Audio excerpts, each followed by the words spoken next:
오늘 사도행전 15장을 중심으로 해서 말씀을 드리겠습니다. 우리 스크린에 나오는 말씀을 우리 합독하여서 하겠습니다. 어떤 사람들이 유대로부터 내려와서 형제들을 가르치되 너희가 모세의 법대로 할례를 받지 아니하면 능히 구원을 받지 못하리라 하니 바울 및 바나바와 그들 사이에 적지 아니한 다툼과 변론이 일어난지라. 형제들이 이 문제에 대하여 바울과 바나바와 및 그 중에 몇 사람을 예루살렘에 있는 사도와 장로들에게 보내기로 작정하니라. 온 무리가 가만히 있어 바나바와 바울이 하나님께서 자기들로 말미암아 이방인 중에서 행하신 표적과 기사에 관하여 말하는 것을 듣더니 말을 마침에 야고보가 대답하여 이르되 형제들아 내 말을 들으라. 그러므로 내 의견에는 이방인 중에서 하나님께로 돌아오는 자들을 괴롭게 하지 말고 다만 우상의 더러운 것과 음행과 목매어 죽인 것과 피를 멀리하라고 편지하는 것이 옳으니 이는 예로부터 각성에서 모세를 전하는 자가 있어 안식일마다 해당해서 그 글을 읽음이라 하더라. 아멘. 여러분, 오늘도 우리가 살아있다는 것만으로 행복합니다. 살아있는 것을 가장 부러워하는 영혼들이 있죠. 그 영혼들은 지옥에 떨어져 있는 영혼들입니다. 살아있으면 우리가 예수 믿고 회개할 수 있는 기회가 있고 천국 들어갈 수 있는 기회가 있습니다. 그러나 지옥에 떨어진 영혼들은 회개할 수 있는 기회를 잃어버렸기 때문에 살아있다는 것을 얼마나 부러워하는지 모르는 것이죠. 오늘 우리가 교회에 나와 있다는 것은 우리에게 주신 큰 은총의 축복인 것입니다. 예수 바로 믿고 천국 갈 수 있는 기회가 우리에게 있기 때문인 것이죠. 그냥 흘러가는 말로 듣지 마시고 성령이 말하는 대로 귀 있는 자는 들을지어다. 아멘. 자, 우리가 살다 보면은 때로는 오해를 받기도 하고 또 남한테 오해를 줄 수도 있습니다. 내가 말하는 것이나 행하는 것이 그 상대방에게 바르게 이해하지 못하게 되면은 그것이 오해하고 갈등이 되고 싸움이 되기도 하는 것이죠. 그 한국에 어떤 좀 자존감이 낮은 그 어머니 한 분이 계셨습니다. 그 엄마는 그 빵을 만들고 만두를 만들어서 그것을 파는 그 분식집을 운영하고 있었습니다. 그런데 그의 딸이 아주 미술에 소질이 있어서 미술학원을 보냈습니다. 그런데 어느 날 그냥 딸이 학원에서 돌아올 시간이 되었는데 소낙비가 너무 심하게 쏟아지는 거예요. 그래서 딸이 걱정이 되었어요. 우리 딸이 이 비를 다 맞고 오면은 감기 걸리는데 안 되는데. 그래서 그냥 너무 바빠가지고 밀가루가 묻은 그 앞치마를 그냥 벗지도 못하고 우산을 하나 챙겨가지고 우산을 가지고는 학원으로 갔습니다. 학원 앞에서 이제 기다리고 있는데 자기 딸이 창문을 이렇게 열고 자기 엄마를 내다보더니 그냥 창문을 싹 닫고는 쏙 들어가는 거예요. 이 엄마가 생각하기를 저 딸이 나를 지금 부끄러워하는구나. 그 자기 옷을 보니까 참 밀가루가 묻어있는 앞치마를 그냥 입고 있어서 자기가 봐도 초라합니다. 그래도 기다리고 있으니까 또 조금 있으니까 2층에서 창문을 열어서 엄마를 내려다보고 있더니 또 창문을 싹 닫고는 쏙 들어가는 거예요. 그래서 이 엄마가 화가 났어요. 그래서 그냥 집으로 와버렸습니다. 그런데 얼마 지난 후에 며칠 지난 후에 학원에서 연락이 왔어요. 자녀들이 그린 그림을 전시하니까 이제 학부형들을 초청을 했던 것입니다. 그래서 학원에 오라는 그런 통지서를 받았어요. 딸이 좀 믿기는 했지만은 그래도 그때는 옷을 좀 깨끗이 갈아입고 그 학원에 갔습니다. 그림들이 쭉 붙어 있는데 그 엄마가 자기 딸이 그린 그림 앞에 서가지고는 그냥 얼어붙은 듯이 그림을 쳐다보다가 눈물을 뚝뚝 흘리는 거예요. 그 그림은 바로 자기 딸이 그린 그림인데 자기가 우산을 하나 들고 한 손에는 우산을 들고 한 손에 우산을 받치고 그 옷은 앞치마에 밀가루가 묻은 그 옷을 입는 그 모습을 그린 거예요. 그 딸은 엄마가 와서 있는 것을 모델로 보고 엄마를 한번 보고 들어가서 그리고 또 가서 그림을 그리고 그랬던 것이죠. 거기에서 엄마의 오해가 다 풀어졌어요. 이 엄마의 오해가 풀어지니까 그의 눈에서 눈물이 뚝뚝 떨어졌던 것이에요. 그 딸은 그 엄마 옆에 가서 울고 있는 엄마의 손을 꼭 쥐어 주었습니다. 그렇게 해서 오해는 풀어졌습니다.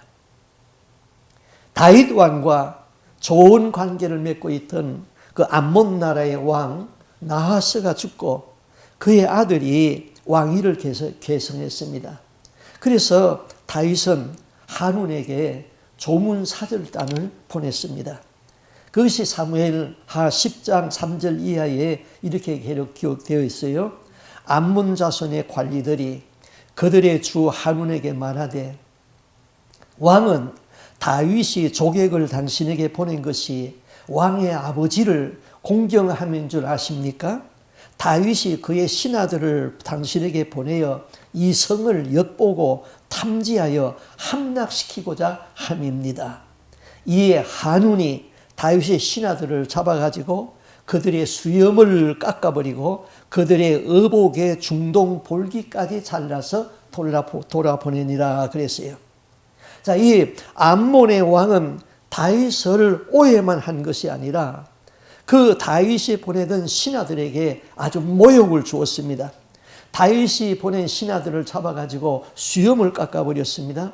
그리고 그 당시에 입고 있는 바지를 잘라가지고 엉덩이가 보이도록 해가지고는 쫓아보냈습니다. 당시 수염은 권위의 상징이었습니다. 자유인의 권리이기도 했던 것입니다.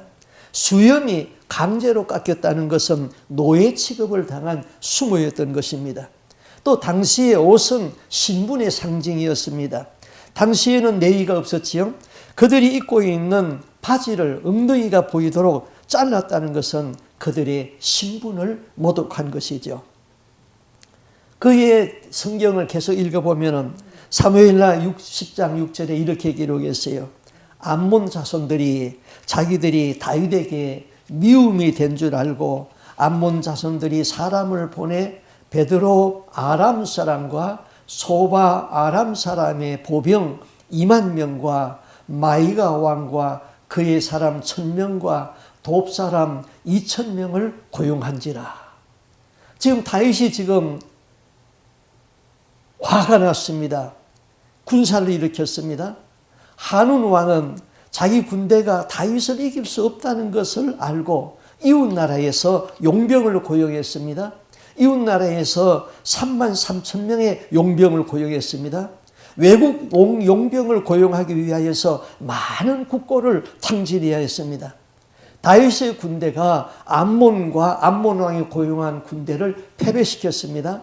한운은 자신의 생명과 왕위도 잃어버렸습니다. 이것은 오해가 불러일으킨 엄청난 비극이었던 것이죠. 오해는 왜 일어납니까? 마음의 문제인 거예요. 마음이 바르지 못하고 굽어 있으면 다른 사람의 행동이나 말이 이해가 되지 않습니다. 또 오해를 받을 수 있는 말이나 행동도 있는 것이지요. 자신이 마음이 굽어 있는 만큼 상대의 말과 행동을 굽게 보는 것입니다. 다윗 왕이 조객을 보낸 것은 다윗 왕이 피난을 다닐 적에 사울 왕이 다윗의 가족을 잡아 죽이려고 했습니다. 그러니까 다윗이 자기 부모를 모압 땅에 가서 모압 왕에게 좀 보살펴 달라고 맡겼습니다. 그래서 생명을 유지했는데 그 왕이 죽었어요. 그래서 은혜를 갖고자 하는 의미에서 좋은 의미에서 사절단을 보냈는데 그만 암몬 왕은 그 마음이 삐뚤어진 신하들의 조언을 듣고 엄청난 오해를 해가지고는 왕위도 잃어버리고 생명도 죽고 나라까지 빼앗기게 되었던 것이죠. 예수님의 마음은 조금도 굽은 마음이 없습니다. 그러므로 이 땅에 계시는 동안에 누구도 오해한 일이 없습니다. 사람들의 악함을 선하다고 말하지 아니했습니다. 예수님은 언제나 사람의 중심을 보았던 것이죠. 예수님 앞에서는 누구도 자기의 마음을 속일 수가 없었던 것입니다. 예수님 당시에 유대인 성인 남자들은 누구나 1년에 반세겔의 성전세를 내게 되어 있습니다. 반세겔은 2드라크마인데 근로자 이틀분의 임금이었던 것입니다. 그런데 그 성전세를 거두는 그 세금 징수원이 베드로에게 이렇게 말했어요. 너희 선생은 세를 내지 않느냐? 성전세를 내지 않느냐 물었어요. 그 베드로는 그냥 우리 선생도 세 낼 것이다. 그렇게 말하고는 예수님에게 와가지고 말했습니다. 자, 절대 왕정 시대에서는 왕이 백성들의 세금을 징수했죠. 그런데 왕이나 왕의 아들은 세금을 내지 아니했습니다. 예수님은 성전의 주인 되시죠. 그래서 예수님이 베드로에게 이렇게 물었습니다. 예수님에게 성전세를 받는 것이 옳으냐 잘못이냐 이것을 이렇게 성경에 기록했어요. 시몬아, 네 생각 어떠냐? 세상 임금들이 누구에게 세를 받느냐? 자기의 아들에게 받느냐? 타인에게 받느냐? 베드로가 타인에게 받지요. 그러면은 아들들은 세를 면하지요. 그런데 예수님이 그 뒤에 말이 그들이 실족하지 않게 하기 위하여 네가 바다에 나가서 낚시를 던져서 먼저 오르는 고기의 입을 열면은 거기에 한 세겔이 들어있을 것이다. 그것을 가져다가 너와 나를 위해서 성전세를 내라 그랬습니다. 예수님은 성전의 주인인데 성전세를 낼 필요가 없는 것이죠. 그러나 저들의 오해를 받지 않기 위하여서 성전세를 내주라 그렇게 말했습니다. 내 마음이 삐뚤어져서 내가 오해를 하는 것은 죄 때문입니다. 그리고 다른 사람에게 오해를 받지 아니하도록 하는 것은 삶의 지혜인 것입니다. 내가 아무리 순수하게 말을 하여도 상대방의 마음이 삐뚤어져 가지고 오해하는 데야 어찌할 수가 없지요. 우리는 오해하지도 말고 오해받지 아니하도록 지혜롭게 사는 것이 중요한 것입니다. 자, 하나님의 말씀을 이해하는데도 오해가 많습니다. 진리를 하나님의 말씀하신 의도대로 깨달아야 되는데 그것을 잘못 깨달아서 구원에 이르지 못하게 하는 경우가 많습니다. 그래서 사도 바울은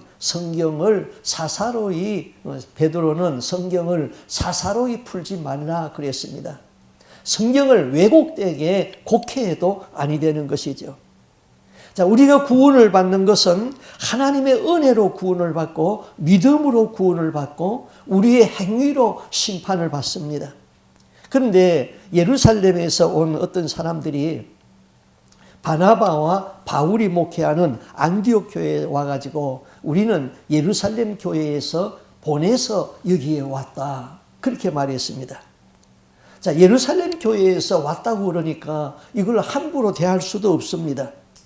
예루살렘 교회에는 야고보와 베드로 사도와 같은 분이 거기에 지도자로 있었기 때문이죠. 예루살렘에서 왔다고 하는 사람들이 거짓말을 한 거죠. 그러면서 다른 복음을 전했습니다.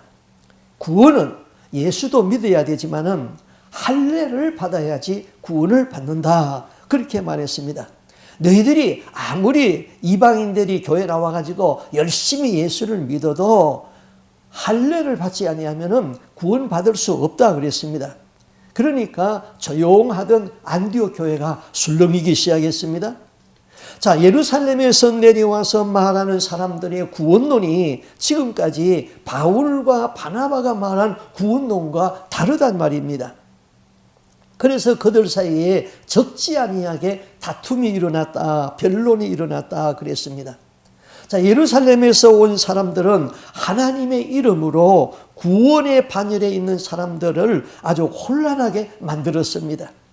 그래서 결국은 안디옥 교회가 결정을 해가지고 그러면은 바나바와 바울과 몇 사람을 예루살렘 교회에 파송해가지고 예루살렘 교회에서 확실한 진리의 도를 받아가지고 내려오도록 하자. 그렇게 해서 파송을 했습니다. 자, 그들이 있는 수리아 안디옥에서부터 예루살렘까지는 480km예요. 자, 우리나라 서울에서 부산까지가 400km니까 그거를 걸어서 당신은 가야 됐으니까 그 정도의 참 먼 거리였습니다. 거기 갔습니다. 바나바가 바울이 이제 예루살렘 교회에 가가지고 이 문제를 다 이야기를 했습니다. 그런데 예루살렘 교회에서도 할례를 구원의 조건으로 주장하는 사람들이 또 있습니다. 주로 유대교회에서 바리새파에서 기독교로 개종한 유대인들이었습니다. 자, 예루살렘 교회는 이 문제를 다루기 위하여서 최초로 기독교 지도자 회의를 열었던 것입니다. 그 회의를 역사적으로 제1회 예루살렘 공회다 그렇게 부릅니다. 자, 역사적으로 그 후에 많은 기독교 지도자들이 많이 모여가지고 성도들이 모여서 자, 니케아 신조도 만들어냈습니다. 삼위일체론도 만들어냈습니다. 이런 것을 많이 만들어냈어요. 그것을 우리가 세세의 역사적 교회가 그 고백을 인정하고 우리가 따르는 것이죠. 그럼 우리가 고백하는 사도신경이 있습니다. 전능하사 천지를 만드신 하나님 아버지를 내가 믿사오며, 그러면 이거는 언제 만들어졌는가? 이것은 만들어진 공회가 없습니다. 이 사도신경은 성경 66권에서 꿀벌이 이곳 저곳에서 꿀을 모아오듯이 성경 66권에서 다 뽑아온 것인데 어느 공회에서 만들어진 것이 아니라 오랜 세월을 내려오면서 고백되어진 것이죠. 그래서 이 1450년경에 이탈리아에 로렌조 발라라는 사람이 있는데 이 사람은 헬라어와 라틴어의 아주 대가였습니다. 그는 사도신경이 단기간에 아닌 장기간에 걸쳐서 형성된 것을 밝혀낸 사람으로 유명한 사람이죠. 자, 우리가 지금은 조금 개혁돼서 사도신경을 외웁니다만은 얼마 전까지만 해도 우리가 고백하는 사도신경이 있는데 그게 우리가 잘못된 고백을 우리가 고백하고 왔던 것이죠. 칼뱅과 루터가 종교개혁을 하면서 사도신경에까지는 미처 손을 못 썼습니다.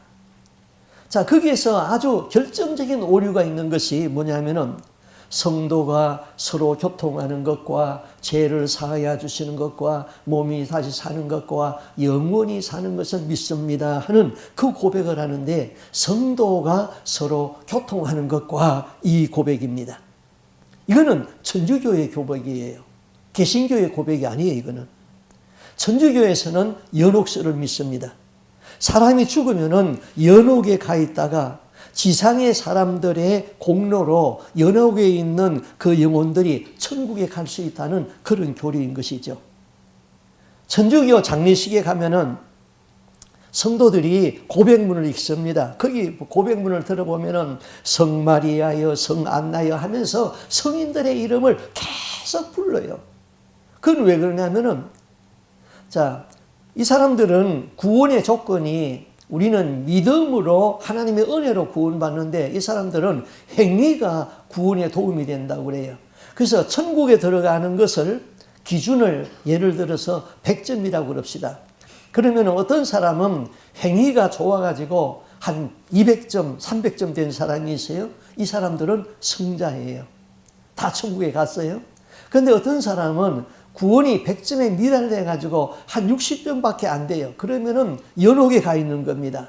근데 이 사람이 죽어서 연옥에 떨어졌어요. 그러면은 살아있는 이 땅의 사람들이 하늘에 가 있는 그 성인들의 이름을 불러가지고 성 안나여, 성 마리아여, 당신의 그 공적이 100점보다 높아가지고 200점, 300점 되지 아니했습니까? 그 남은 공적을 이 죽은 사람 60점밖에 안 되는 이 사람한테 내려주가지고 100점을 채워서 천국에 올라가게 해주십시오.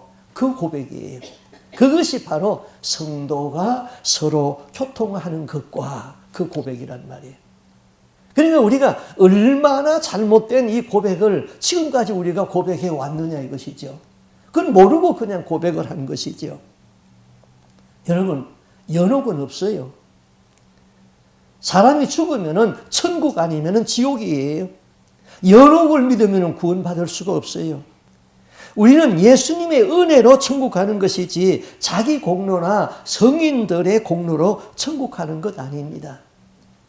그래서 이것이 이제 문제가 되니까 이제 성경을 개역해서 다시 번역하면서 거기다가 사도신경을 어떻게 고쳤냐면은 성도가 서로 교통하는 것과 이것을 성도가 서로 교제하는 것과 그렇게 바꿔버렸어요. 그건 우리나라만 바꾼 거예요. 미국의 성경은, 영어 성경은 지금도 성도가 서로 교통하는 것과 그걸로 되어 있어요. 잘못되어 있는 것이죠. 그래서 이제 미국 사람들하고 같이 예배 드릴 적에는 그 아이들이 그걸 자꾸 외운단 말이에요. 그거 잘못됐다고 해도 이 지도자들이 깨어나지를 못해가지고 그냥 그대로 외우게 하고 있단 말이죠. 그러면은 성도가 서로 교제하는 것과 그것도 좀 문제가 있어요. 그 사도신경이라는 것은 성경 66권에서 아주 진리의 핵심, 변할 수 없는 것, 그것만 모은 거거든요. 그런데 성도가 교제하는 것이 예수 그리스도의 부활하신 것과 전로 영원히 사는 것과 동정녀 탄생과 이런 것만큼 중요하냐 이거죠. 그 중요하지. 그렇게 중요한 것이 아니거든요. 그러니까 이런 것을 아는 어떤 교회들은 아예 그냥 예배 시간에 사도신경을 안 외워버립니다. 그러니까 또 보수적인 목사님들은 말하기를 사도신경도 안 외우는 그런 교회가 어디 있느냐고 또 그런단 말이에요. 외워도 문제고 안 외워도 문제고 이렇게 되죠. 여하튼 오늘날 이런 교리적인 문제를요. 그러면 이거를 성경을 서로 해석하는 관점이 다르기 때문에 이거를 이제 통일을 시켜야 되는데 그걸 통일을 시키는 모임이 이제 총회거든요. 총회에서 이걸 이제 잘 다스려야 되는데 오늘날 교회에 우리 한국 교회에 총회가 100개가 넘단 말이에요. 교단이 100개도 더 되니까요. 자, 로마에서 기독교를 국교로 선포한 왕이 콘스탄틴 왕이 대제입니다. 황제죠. 그는 황제로서도 유명하지만 기독교 신앙의 통일을 위해서도 그는 많은 일을 했습니다. 자, 콘스탄틴 누제가 기독교인이 되는 과정은 이렇습니다. 그는 그 보병 9만 명과 기병 1만 명을 거느린 군대의 장군이었습니다. 그런데 그가 이제 전쟁을 해서 싸워야 할 그 막센티우스 군대는 보병이 17만 명이었고 기병이 1만 8천 명이었습니다. 자기 군대와 숫자적으로 상대할 군사의 수에 자기 군대는 이 절반밖에 되지 아니했던 것이죠. 그래서 312년에 로마의 북쪽 밀바우스 강 근처에서 전투가 시작됩니다. 4세기의 역사가인 그 유세비우스는 이 전투를 아주 상세하게 잘 기록을 했습니다. 자, 당시 로마 군인들의 콘스탄티누스의 군대는 그 아폴로 신을 숭배하고 있었습니다. 그 옛날의 전쟁은 그 신들의 전쟁이었어요. 항상 자기들이 믿는 신을 앞세우고 가서 싸워가지고는 그 이기면은 우리의 신이 너희의 신을 이겼다 하는 그런 전쟁을 했던 것이죠. 근데 이 콘스탄틴 누제가 그 막센티우스 군대와 전쟁을 하기 하루 전날 그는 하늘에서 기이한 현상을 보게 됩니다. 당신은 그 기독교를 상징하는 것이 그 오늘날은 십자가가 기독교를 상징하는데 당시에는 그 X와 P가 합쳐져 있는 것이 그 키로라고 그럽니다. 이 키로가 기독교의 상징이었어요. 그런데 공중에 키로가 딱 나타나면서 이 표시로 이겨라 하는 그런 하늘의 음성을 듣게 됩니다. 어떤 사람들은 그거를 십자가라고 그러는데 그때까지 십자가는 그 로마의 사형틀이었습니다. 십자가가 기독교의 상징이 된 것은 주 400년 이후부터 이제 기독교로 상징이 되었죠. 그때는 키로였습니다. 그래서 장군은 이 키로의 모양을 공중에서 보고 이 표시로 읽어라 이기라 하는 그 음성을 듣고 그는 자기 어머니가 믿던 기독교를 신봉하기로 작정을 합니다. 그리고 병사들이 가지고 있는 모든 무기와 갑옷에 키로를 그리도록 했습니다. 그리고 키로의 깃발을 앞세우고 나가서 싸움했습니다. 로마 역사상 처음으로 그리스 신이 아닌 기독교 신의 이름으로 전쟁을 했던 것입니다. 콘스탄틴 누제는 크게 승리하고 장군은 로마의 입성식을 개선했습니다. 그리고 그는 40세에 서로마 제국의 황제가 되었고 기독교를 국교로 선포를 했습니다. 지금까지 로마 황제들의 핍박으로 지하에 숨어 살던 그 기독교인들이 기독교가 국교로 선포되니까 이제는 지상으로 나와가지고 자유롭게 예수를 믿게 되었습니다.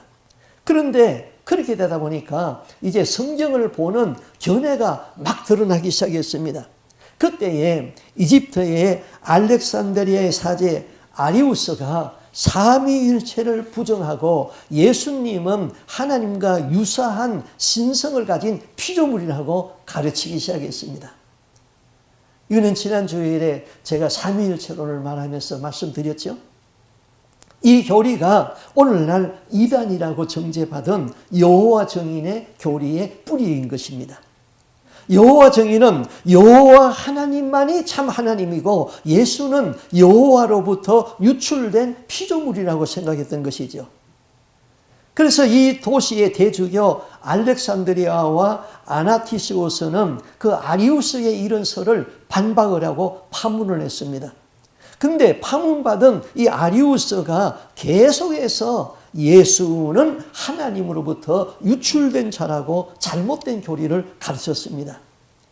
자, 지하에서 숨어서 믿음을 지키던 자들이 이제 자유롭게 지상에서 예수를 믿게 되었는데 이 교리 문제로 갈라지게 되었습니다. 콘스탄틴 누제는 그 황제는 교회의 분열의 문제를 다루기 위하여서 교회의 지도자들인 주교들을 모으는 공의회를 개최했습니다. 그 장소는 황제의 별궁이 있는 니케아였습니다. 기록에 의하면 318명의 주교가 참석을 했습니다.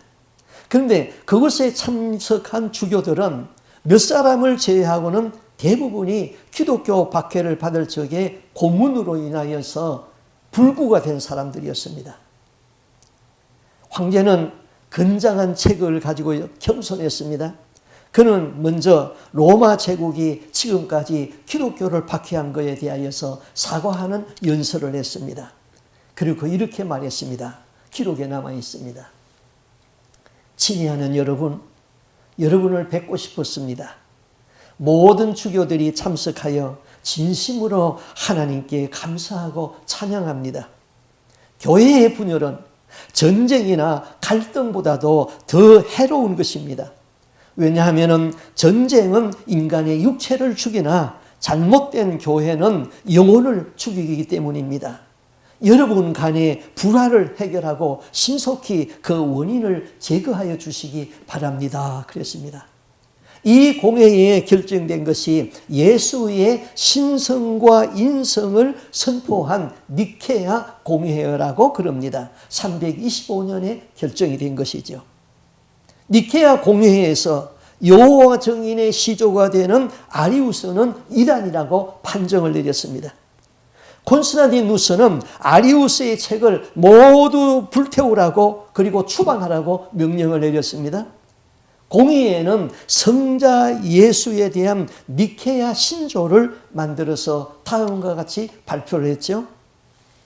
하나님의 독생자 예수 그리스도는 창조된 분이 아니라 아버지 하나님과 동일한 본질을 가지신 참 하나님이시고 빛 중에 빛이시다 그랬습니다.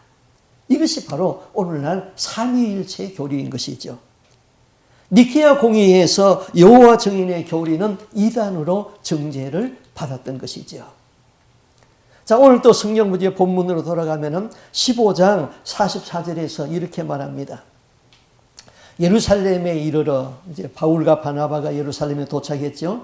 교회와 사도와 장로들에게 영접을 받고 하나님이 자기들과 함께 계셔서 행하신 모든 일을 말하며, 자, 예루살렘 교회에서 성도들의 환영을 받은 바울과 바나바는 그들에게 하나님이 자기들과 함께하여서 행하신 모든 일들을 증언했습니다. 그런데 그 증언을 듣던 사람 중에 또다시 반론을 제기하는 사람이 있었어요. 15장 5절에 바리새파 중에 어떤 믿는 사람들이 일어나 말하되 이방인에게 할례를 행하고 모세의 율법을 지키라 명하는 것이 마땅하다 하니라. 자, 이들은 유대교 바리새파에 속하였던 사람들이에요. 예루살렘 교회가 교리적인 문제를 가지고 이 일을 논의게 하기 위하여서 회의를 소집했는데 그 가운데에 예수만 믿어야 구원되는 것이 아니라 할례를 받아야 구원받는다 하는 그 사람들이 예루살렘 교회에도 있단 말입니다. 자, 바울과 바나바는 사도라고 그랬어요. 사도는 그 예수님에게 직접 배우고 또 예수님의 부활을 목격한 사람이에요. 자, 바나바도 사도입니다. 병신도가 아니에요, 바나바도. 그리고 바울도 사도라고 하죠.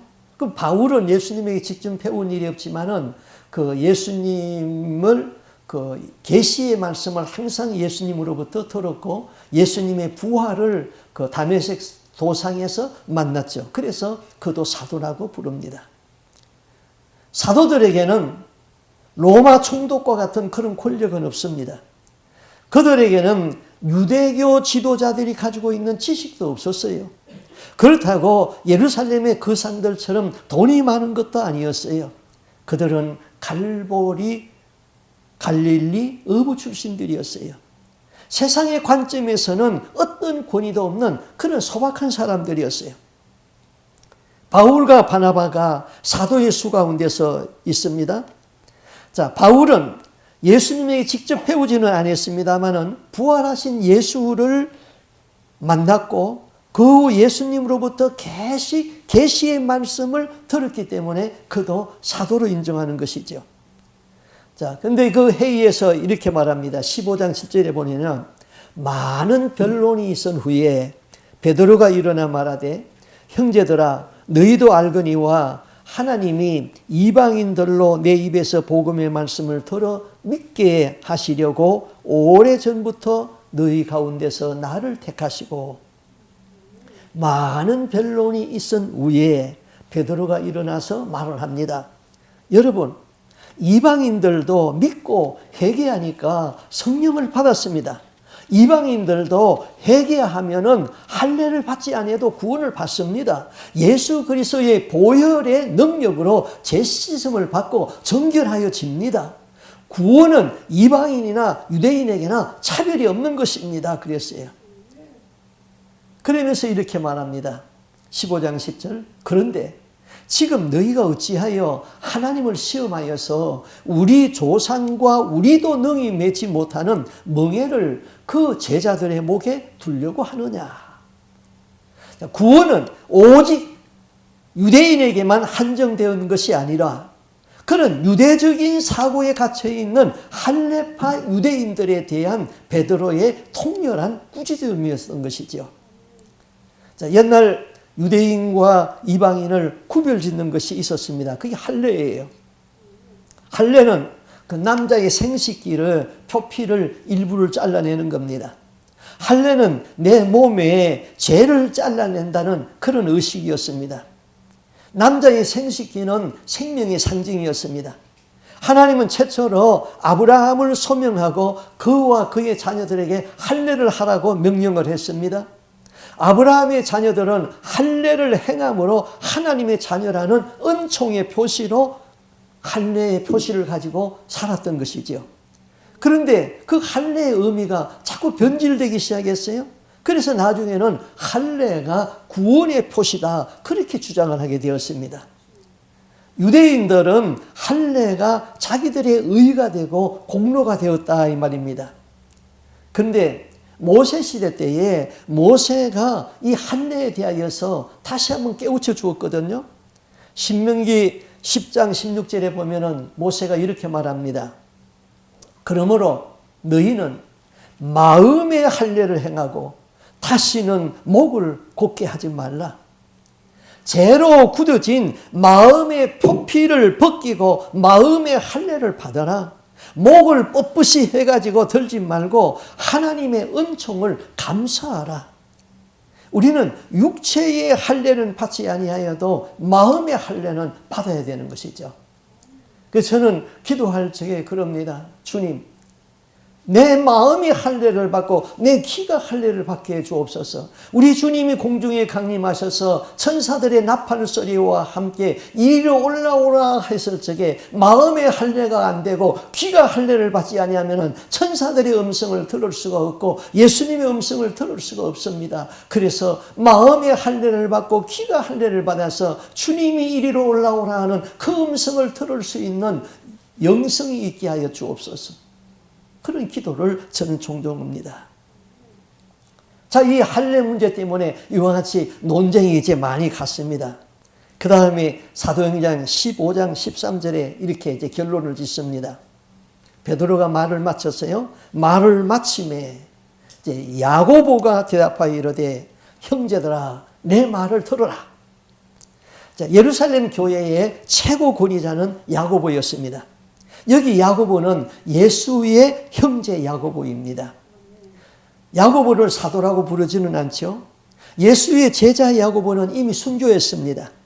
예수의 형제 야고보는 예수님이 살아있을 때까지는 예수님이 하나님의 아들이라는 것을 믿지를 못했습니다. 비난을 했습니다. 그런데 예수님이 죽으시고 부활하신 몸을 보고는 예수는 우리 육신의 형제가 아니라 하나님이었다 하는 것을 깨닫게 되고 예루살렘 교회의 지도자가 된 것이죠.